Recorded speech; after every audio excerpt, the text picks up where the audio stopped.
Hello everyone, welcome to round number 7 of the Altibox Norway Chess Super Tournament.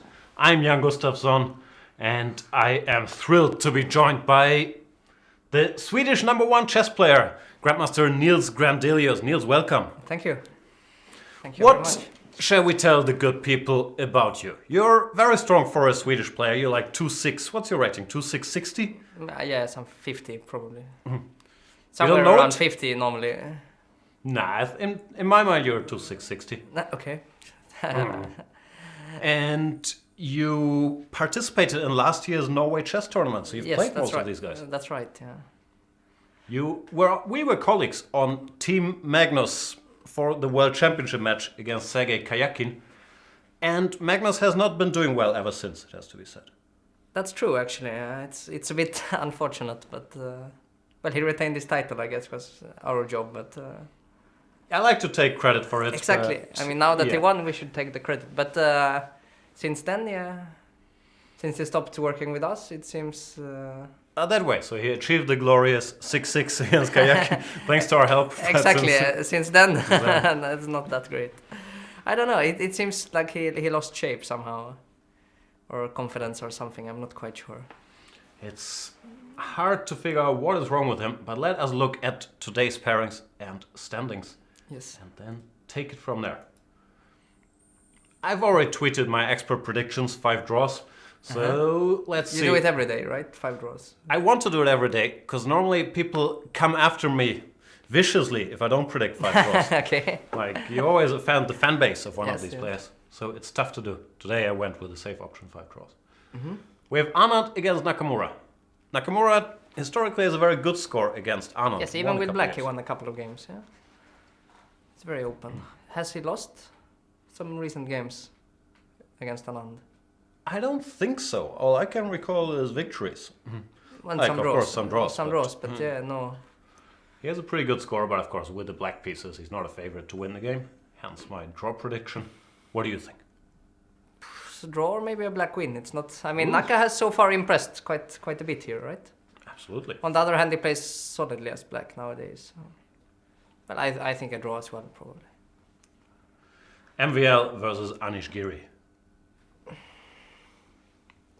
I guess draw. I mean, and as usual, it's with these 5 draws seems a bit boring. But when you check every game, draw is the most likely. I mean, That's a problem. Without, Like we could have yeah. this discussion we had with Peter the other days. If when Magnus is white, it's more likely to predict a victory for him or draw. But the way it's been going for him so far, it also doesn't seem like No, even with white he's a favorite to win a game in this exactly. tournament. So I think we have to predict maybe a draw there. There you go, 5 boring draws today. It's gonna be a fun show, everybody. Let's see if we can already track down some of the players. 'Cause my favorite thing is really to just stare at the players and pretend, oh, he moved his left hand. It's interesting, but are you allowed to do it before the predictions, or is it cheating? I don't know how things work. Uh-huh. They moved locations. I believe they're in the Stavanger Concert Hall today, where they also had some games last year. Is that true? I think so, yes. Last 3 last year. Right. Much more room for spectators there. How does it feel like if you're, no offense meant, not a regular in these super tournaments, and then all of a sudden you're sitting on the stage of a big concert hall? Is it unnerving? It is a bit, yeah. I mean, and it's also something that you really can't prepare for beforehand. I mean, first couple of rounds are it's a bit different, definitely. And especially like where they are playing now, I think they can't see the spectators. Like they have these special lights at the tables so they can see it clearly, but you kind of can't see out or see the spectators. So it feels really unusual for a tournament. Nothing on the Magnus cam yet, but a bunch of guys are already seated. And yeah, in this tournament, they invited pretty much the top 10 in the world, so I don't think there's anybody that is gonna melt under the limelight necessarily. But can we conclude already after 6 rounds? Who's out of shape? The first name that comes to mind, of course, is the world champion, -1. Yes, definitely. And then Well, Fabi also felt not very impressive so far in the tournament. That's one guy who I feel is not getting enough crap for his result. Fabiano Caruana, he's such a strong player. Number 2 in the world, he was more or less established, and I believe before last round's candidates tournament, most people thought he was the favorite to win it, right? Yes, definitely. Last year, sorry. Well, this year he's been a bit under the radar, I have a feeling, right? Yeah, he didn't. He was also in kind of bad shape for most of the time, right? Yeah, I'm Like, not sure. In this tournament, he didn't show anything spectacular, at least. Not even. He made some forced draws with black and some. Of course, he lost against Anand just like last round, where Anand played great, but also Fabi didn't really play very good at all, I thought. That was a very confusing game. I thought White was better with the 2 bishops, and then Vishy just outplayed him completely from that. Yeah, I mean, he got completely smashed from probably at least a normal position, maybe even better. So kudos to Anand, but still, Caruana is probably not in his greatest of form. Yeah, then there's our Kragerö colleague MVL, who also used to work for Vishy. Yes. He's not going to be happy with his -1. No. But on the other hand, for Magnus, not for Vishy, I'm sorry. I mean, Magnus -1 is not that terrible. But 50% will be better, no? 50% is of course better, even, and of course +1 is even better than that. But -1 is no. With a win, you're back on 50%, and you still have 3 games. And But you feel it's very important to avoid -2, because then you can't get to -1. yeah, I mean, if you had been on -2, it would be quite bad. But okay, Anand, for example, is on the table. He's the last one, but in fact, he's only on -1, which is not at all a lot. Which is also to be expected with 10 of the strongest players, or at the time of invitation. Still. But I mean, it shows, okay, even if, let's say, we are speaking about this bad form and they are not playing that great, but still, I mean, they are scoring 5 draws in 6 games against top 10 in the world. It's not, I mean, it's not a catastrophe. Right. I think it's easy to be on more minuses, let's say. So. I'm trying to sort through the camps here and shout out to our friend Monsieur Fressinet, who is normally very excited to hear you discuss if +1 is better than 50%. He has some strong opinions on that topic as well. Yes, yeah. Which cam is which? This is the battle of the Americans, Wesley So with the white pieces versus Fabiano Caruana. There's always the narrative as well with these 2 guys and with Vladimir Kramnik involved, that 2 people qualify for the candidate tournaments via rating. That's right. And every game between the favorites, which are Wesley So, Caruana and Vladimir Kramnik, of course, is hugely important because it could change this delicate balance. But a draw is likely, right? Fabiano is so well prepared with black. Wesley is very solid. Normally, yes, but I mean, we never know. The very few games that Wesley is in trouble in is normally with white, right? Is that true? Maybe. I thought so. I mean, He was in trouble yesterday with black against Anish, though. he was in Or the trouble, day before but yesterday. I think it's rare. It's more common that he's in trouble with white, I thought. Maybe it's just my impression, but I felt he had some problems. And also the game he lost against Mohamed Jaro was with white, right? I can't remember things. I think so. After his very long streak, he finally lost the game, and it was with white. So, I mean, we never know. But on the other hand, That was with white, we do know that. Yeah, that Some we know. Scotch here. I mean, but now Fabi has been playing the Petrov in this tournament, so But will Wesley play 1e4? it's also a question. Yeah. All these guys can do everything. How is it if you're preparing for these dudes? Do you just give up and say, okay, you can play all 4 normal moves? No, but I guess you check the not so specifically against the opponent, but rather like openings in general. So when you played Norway Chess last year, do you just decide, okay, I'm going to play that opening against e4 and that opening against d4, or was it more? Yeah, something like that. I mean, I was changing a bit, but like from opening to opening. But like, let's say I wanted to play Spanish, it didn't matter so much whom I was playing against. Like I just had to check all the topical lines and what to do, check the files. Because they could come up with I mean, it doesn't matter if lately, let's say, Anand played rook e1, 6 move instead of d3. Anyway, I have to prepare both and so on. Right. Like, people are changing a lot.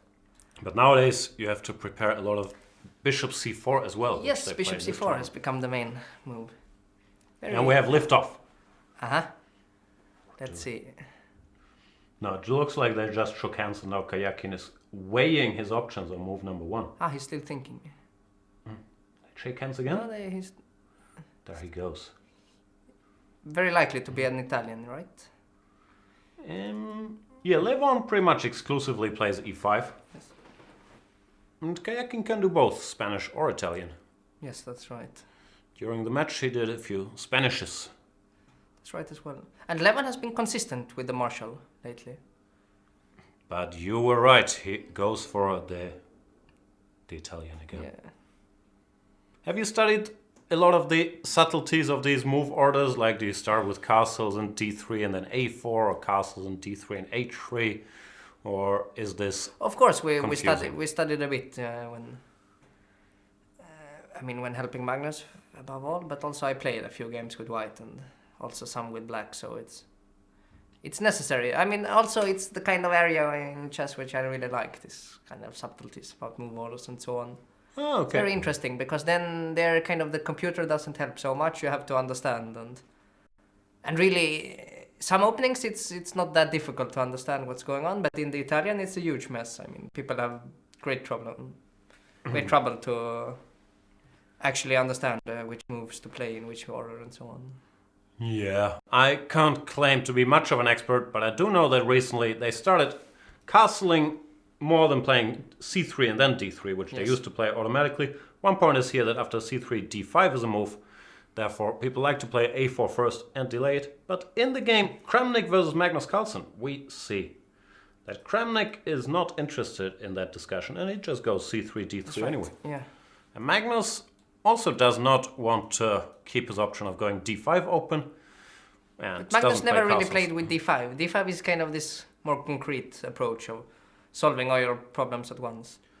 So it's not so much in his style because he likes to keep all the pieces. Yeah, exactly. I think d6 is much more in his style. And then if you know that your opponent is going to play d6, then why refrain from c3 early? So Yeah. also I guess d6 normally has the point of like not castling has the point of like aimed against bishop g5 options. Because Exactly. now you can normally just push, I guess, h6 g5 and the king is not weak because it hasn't castled yet. Here it's much better to have the king still in the Yes, center. I guess, yeah. Yeah, in the old days you used to play d6, a6, bishop a7 pretty much automatically and then decided do you want to castle, do you want to play h6 first. But with this d5 renaissance, people, well, it fell out of fashion, but nothing wrong with it as far as I know. No. Just okay, this move bishop a7 is never clear when you need, yeah. They started to try to save up on it, I guess. It's It's an interesting... It's a bit of its own science, like also which move you play here after d6 array. Do you start with, oh sorry, too many arrows. You start with b4 to ask the bishop to go to b6 and then go a4, then black can go a5. Or a6, yeah, no, it's difficult. Normally they wait with this b4, right? Sometimes it's good to take space, but not always. Yeah, in general they prefer to wait until the pawn is committed to a6, so you don't run into Yes. a5 immediately. But there's also pros to it, because the bishop can't go to a7 anymore. That's right. So yeah. The main moves in this position are knight bd2 or h3 or even castles, but I think having reached this position you normally start with knight bd2, no? But then you can't play a4 knight a3 if you want to play that setup. That's true as well. So it's not clear also. Kramnik has played a bit of the old mainline, I think in this tournament we've already seen him do it. Like this, right? Are you sure? I'm not sure about the move order, but... He reached this position, yeah. He got this position. But here you had some very Yeah. very rare move orders. Yeah, my move order was Yeah, a bit messed up, I will yeah, admit. sure. But But still. We've seen him do But this. he was some quite a bit better, I thought, in this game, yeah. I mean, Little it bit. looked a bit innocent, but... This, I believe, is his game against Wesley, so we'll have plenty chances to discuss the subtleties of Sure. the Italian. But we have something very surprising, at least to my eyes. Favorite of yours, What? Dragon. Yeah, sure. The thing is, in the normal dragon, well, black runs into trouble in my opinion, because white has too many options that are not based on bishop to c4. Yes. Let's say queen d2, knight c6, and here long castles is a good move, g4 is an interesting move, and so on and so forth. Well, bishop c4 is the old main line, which is also very dangerous. It's very interesting, of course, yeah, but castle is much safer for white. Exactly. And equally good chances for an advantage, I guess. And yeah, you don't want to give white all these options, but what Anish has done is after knight c6, who knows what his idea is to play against d4, my best guess would be the Pelican maybe. Most likely, yeah. This is, at least, it's considered to be quite sound nowadays. Nowadays, it's after Gelfand reinvented it. It had a great reputation, I thought, for a long time.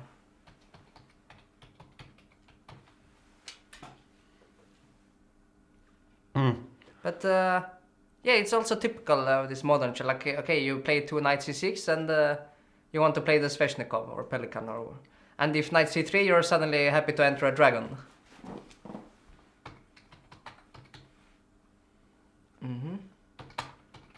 And this kind of flexibility you need to have nowadays, it seems. Yeah, I'm being told we're having some issues with the lagging stream. I will see what I can do about it. Yeah, more and more reports of that. So my apologies.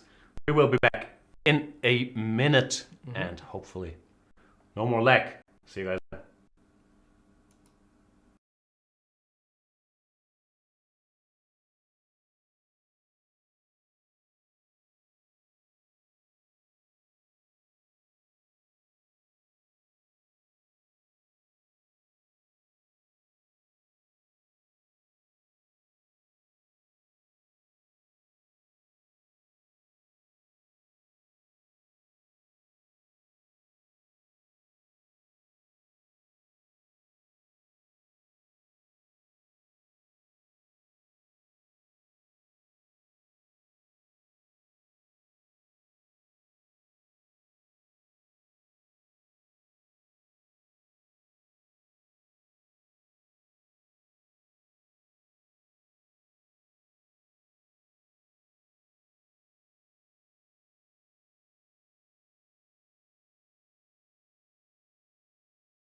And we're back. Hopefully you guys can see as well now. A lot of great advice here from all the smart tech people. My apologies for the hiccups. Very tough to integrate all these cams at a long distance, apparently. So Niels, yeah, get used to the world of interrupting your beautiful explanations. We were talking about the move order in the MVL Geary game. Yes.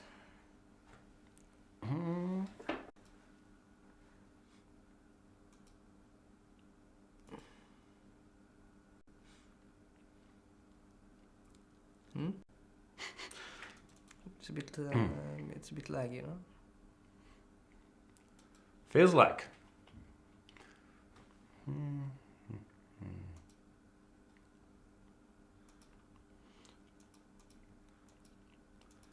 So what we were saying is that in this move order, after knight c3, now you can switch to g6. Yes. Because all of a sudden... You avoided the most dangerous lines. Of course, had you played normal accelerated dragon, white would play c4. Reaching a Marozzi, that's also an important point. I guess.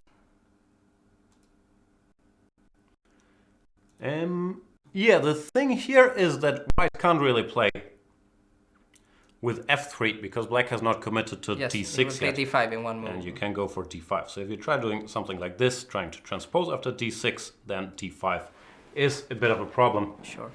But in this position, white goes bishop c4. Yeah. And But of course, you don't have to transpose back to the normal dragon anyway with black. No, in this line after bishop b3, d6 kind of the problem hints is, that you want to transpose back, right? Well, no, but here the problem is you cannot play f3 with white because of queen b6, right? In this position? Yes. Yes. f3, queen b6. So you have to play bishop b3 early on. I mean, bishop b3, knight takes e4, and that's the point. So here you have to go bishop b3, and after d6, f3, it's not quite... h3 is also a move, of course. No, but f3 is sort of normal, no? And now we're back to normal dragon territory. But you can also play h3, but... Okay, let's say f3, but we're not back, because white is committed to playing bishop b3 early. So look now what black did. He played a line which actually only occurs in the accelerated dragon, mainly. That's fair enough. So queen d2, and now you can take and play b5. I mean, of course you cannot if the bishop is on c4. So you're saying in a normal dragon, white would have castled queenside instead of playing bishop to b3. And then also there's another line where in this position rook c8 long castle is included.